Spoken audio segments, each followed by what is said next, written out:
This series is so overdue that I almost didn't want to continue, but this month was a big month of film, so without further ado, here's what I watched in September of 2022. The first movie I watched was All the Light in the Sky, a low-budget American indie about a young woman who visits her aunt in Los Angeles.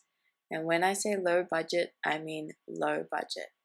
I even recognize some of the fonts and transitions from iMovie.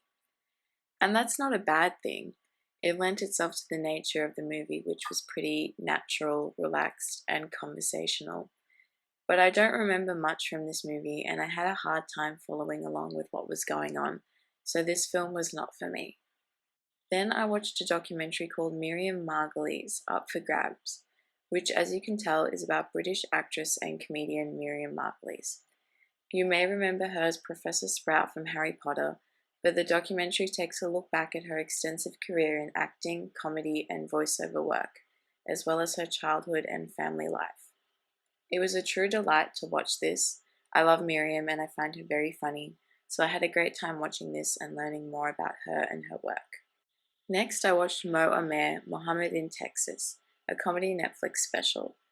I watched this as I had just finished watching the latest TV show Rami, which Mo stars in, and his own self-titled show on Netflix, which were both very good watches.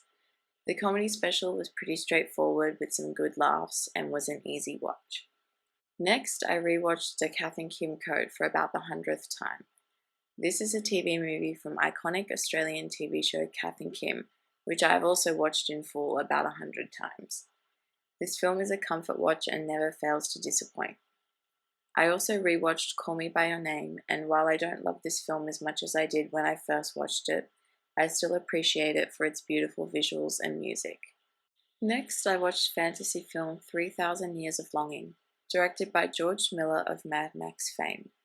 The film is about a professor who unleashes a genie who promises her 3 wishes.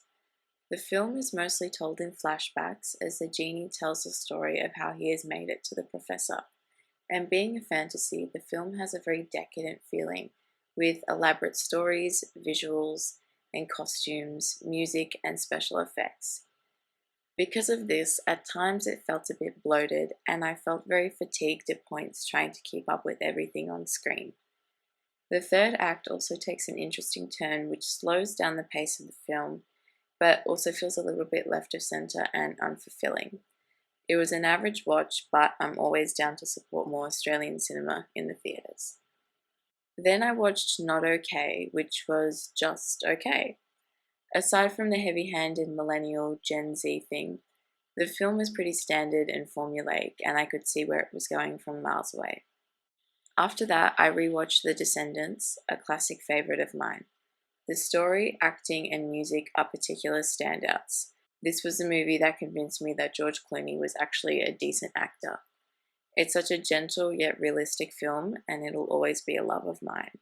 Then I rewatched Jiro Dreams of Sushi, which I first watched and reviewed in February of 2022, and finished the month with an Eric Romer marathon of Love in the Afternoon and A Modern Coed. Both films were pretty stock standard Romer, and while enjoyable, were not strong enough to knock The Green right off as my favourite Eric Romer film. So there you have it, everything I watched in September of 2022. I tried my best to keep it pretty short and sharp as there was a lot to get through and I am shockingly behind schedule on these. But as always, thank you for listening in and let me know in the comments below if you've seen any of these movies yourself.